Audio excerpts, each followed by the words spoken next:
Ай кемпир, тынчылык элеби? Эмне шашып ушуп келдиң? Туруп насаларың карабайсыңбы? Кородон чыгып бүт тоого тентип кетти. Уйкойлоруң сеники. Азыр бат эле барып тоодон айдап келем. Чай тересиңби деги мени? Я, кемпир. Эртеден бери отурасың. Сен быйыл чайга тоесуңбу? Я, абышка.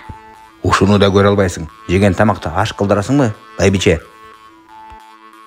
Кыймылдабай тур. Алдыгы ашкабактай болгон башыңа көгүчөн конду. Тумшуңунда кат жүрөбү? Я. Бирок экөө катты окуй албай элдерге кайрылат. Эл журт ушул катты тумшугуна салып алып, биздин боз үйгө көгүчөн учуп келди. Бирок биз катты окуй албай койдук. Биздин арабызда тамга тааныган адам барбы? Бар, менин неберем окуй алат. Азыр аны чакырып келип окутабыз бул катты. Азыр бат эле. Мен токой периштесимин. Мага жардам керек. Суу менен тамагым түгөндү. Мен көлдүн ортосундагы аралдамын. Бул жакта көл жыланы жүрөт. Мени эч жака кое бербей кайтарып атат. Кайда байкош токой периштеси? Бизге канча жолу жардам берген. Бул тоо жыланын мындай өлтүрө албайбыз. Мурун атайынем айтып берчү эле. Аны өлтүрө турган жебенин ушту куyu күмүштөн эле болуш керек. Башка эчтеке албайт ал жыланды. Ай Темир уста, сен күмүш ушту куyu менен жебе жасай аласыңбы? Сөзсүз да апа. Ал жебени бир паста эле жасап берем мен сизге.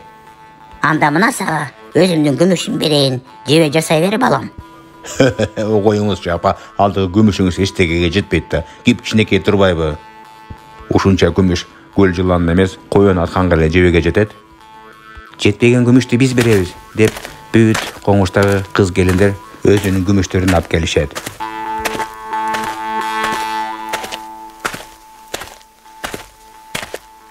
Эми жетет апа.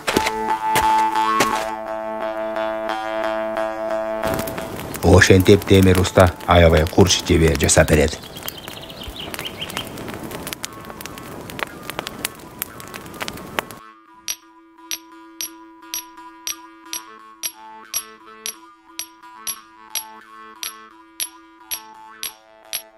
Мына апа, жебеңиз даяр болду. Бирок көл жыланын ким атат?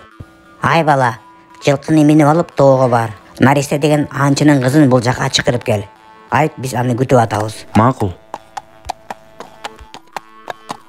Чу.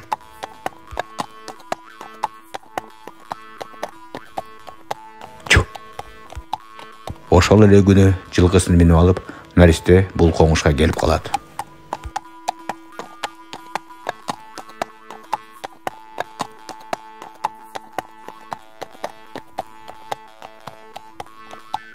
Наристе кызын көл жыландын эки көзүнүн ортосуна атып эле өлтүрүш керек. Ушинтип эле көл периштесине жардам бере алабыз. Башка жерине жаанын ого тийсе өлбөйт ал. Макул. Мына күмүш ушту куyu менен жебе.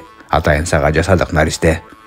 Рахмат. Бул сонун жебе турбайбы? Кантип ошол көлгө жетсем болот, апа? Барып тияк бияктарын карап, бакаштырып келейин да. Азыр бир кичинекей неберебиз, сен менен жиберебиз. Сага жолду көрсөтсүн. Болуптур, апа.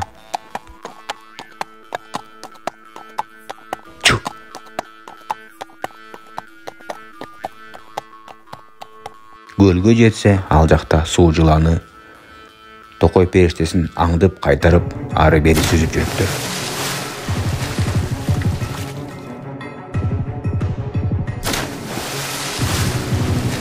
Наристе менен кичинекей баланы көрүп алып, токой периштеси жардам сурайт. Сен азыр мындай кыл. Коңушуңа барып, бул жака бир торпокту жетелеп кел. Ушул торпокту жээкке байлап салабыз. Аны жейин деп, суу жыланы сөзсүз жээкке келет. Ошондо жаа менен атып өлтүрөм. Макул. Кичинекей бала коңуштан торпокту жетелеп келип, көлдүн жээгине байлап коет.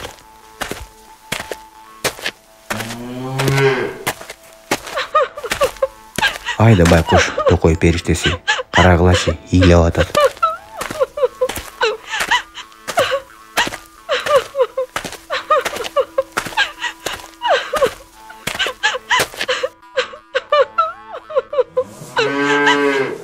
Торпоктун мөөрөгөнүн угуп алып, көл жыланы жээк жака сүзүп келет.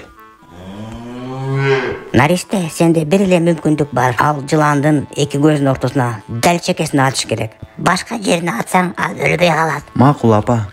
Ошентип Наристе көл жыланын бир атып өлтүрөт.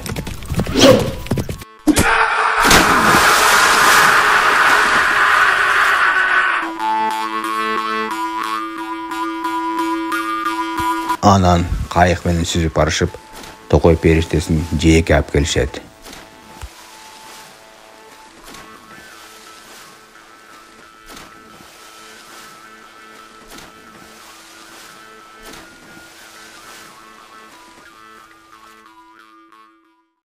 Мага жардам бергениңерди эч качан унутпайм. Чоң рахмат силерге, деп токой периштеси бүт эркектерге бирден жылкы, апалар менен кыз келиндерге алтын буюмдардан белек кылып кетет. Ушундай жомок кыргыздардын тоолорунда болуптур.